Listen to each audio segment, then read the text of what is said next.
All right, the World Cup getting underway today in Russia. We're joined now by Fox Soccer analyst Warren Barton. It's good to have you here on the set. Before we talk about this year's tournament, we actually want to look back to the big news that broke yesterday. 2026 World Cup coming to North America, which of course includes the United States. How do you think that's going to impact American soccer? Oh, huge. I think after the disappointment of the men not qualifying in October, there was a real doom and gloom. Everyone was disappointed, angry, frustrated.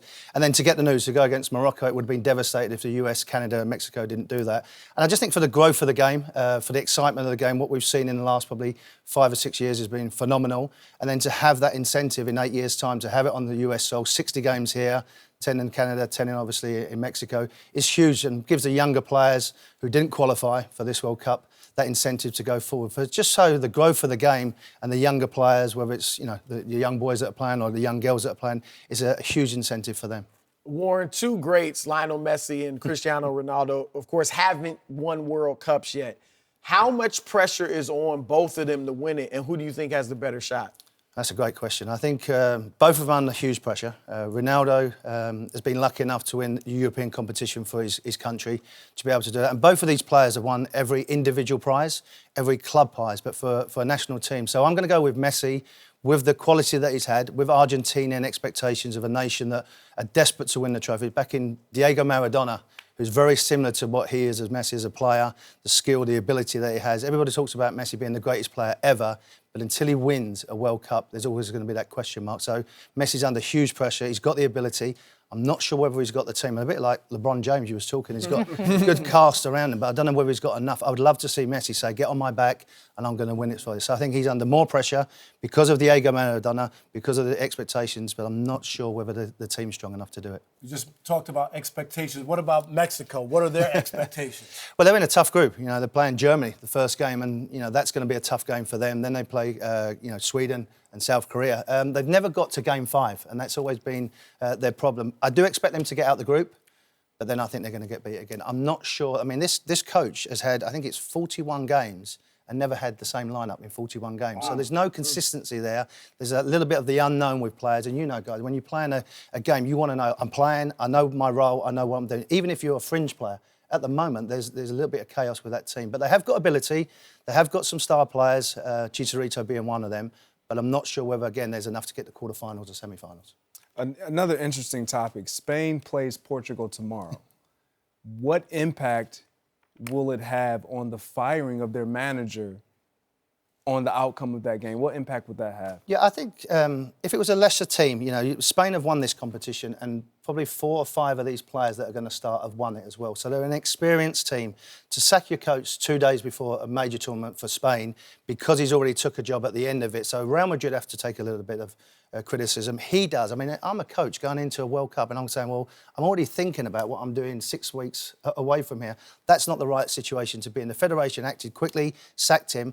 But going back to Spain and against Portugal, against Ronaldo, it's probably the perfect game because if he was playing lesser teams or lesser nations, your mind can wander. But you're playing arguably against one best player in the world at the moment, one of the hottest players, against your biggest rival. It's your first game, and also you've got experienced players that have been there, seen it, and done it. So I don't think it'll have much of an impact maybe later on in the tournament, but they've gone with a player that represented his country, played for Real Madrid as the interim coach, and he may just be enough to say, here, guys, here's a soccer ball, just go and play, you're good enough to do it, because they've got the ability. So let me get this right. Messi won't be considered a great player until he wins. The greatest. The greatest. The greatest. Right. When you talk about the greatest of all time, I'm just trying to get. So like Michael Jordan 6-0 in championships. Yeah. You can't be considered the greatest until you win. Yeah, until you win the big one. Whether you win. Who's disagreeing? No, I'm just domestically, you can do it, but the biggest stage is the World Cup, and we've got that now on our network. So, for that point of view, to him to win it under all this pressure, the circumstances, I think that would make him the greatest against Diego Maradona and Pelé. So but if he have gotten there and won and lost, let's say, 2. Last time he lost, so he's still got that. But So and he retired. So you're thinking, well, he lost. He didn't want to be always the bridesmaid. Oh, I nearly got there, I nearly won. It's like, let me win it. And I think everybody in the tournament, apart from your nations you're supporting, i.e. England, is that you want him to win it because he's such a humble player. He's such a top-class player. He's done it for over a decade. You want him to win it. It's not Ronaldo. It's not about him, and it's about the team. But I would love him to be the LeBron James and say, I'm going to win this. I'm going to do this. Forget about you guys. I'm good enough to win it. So would he pass Pele? I'm that generation. I Me know I look too. old. I know I look old, but I'm not. He's not as old as you. I want to watch Pele There's not too many play. people are. No, I'm just asking. I always thought Pele was the greatest player. Yeah, he would be. But what what Messi has been able to do domestically and where he played and a level, winning the Champions League 3-4 times, being able to do that, best player in the world 5 times. Pele never did that, but he did win 3 World Cups, so you've always got that to fall back on. So it's all opinions. How much of a pass, though, because, we're talking about basketball. A lot of times LeBron James gets a pass because he doesn't have the supporting cast. How much, if they don't win it with Messi, will he get a pass for the supporting cast? Or will people say, you know what, if he's the greatest, he should have been able to carry us by himself? Yeah, I think the latter point. I think it would be that because you have got Di Maria as a world-class player. You've got Higuain, a player that's offensively, they're top-heavy. They're as good as anybody in this tournament. But defensively and the goalkeeper, there's a little bit of uncertainty. But you're right. I think when you look at that team and look at what they've got and the experience that they've had of getting to finals and losing, there's no excuses now. There's no excuses for him to go and win it. And I do believe if he doesn't do well, we may see the end of him in an Argentina shirt. Warren, normally I root for Team USA in the World Cup, and then Italy is my backup, so I don't have those options this year. So who is your pick to win it? Because I'm going to jump on that bandwagon. Brazil would be my pick to win it. Okay. I think Neymar's had a little bit of time to recover. He looks fit, he looks hungry, he looks determination. So they're going to be my team. But they've got to, if they do, they might have to go for England, which I'm supporting. But I don't think they're going to go all the way, unfortunately. Why would you be supporting England? I love my cup of tea. I love my cup of tea and scones at 4 o'clock.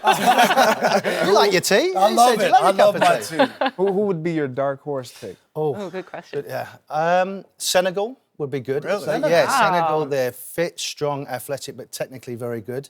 And Switzerland, who a little bit boring, a little bit under the radar, but and efficient with what they're doing. Everybody's going with Germany, Argentina, Brazil, but they're the 2 nations that I would look at and say, if they can get on a run, if they can do well, I might throw England into that, but I might be a bit too bold. Senegal is the one that keeps coming to my mind saying, if they can go, if they can be disciplined enough, you won't want to play them because every aspect of the game, they're very solid at.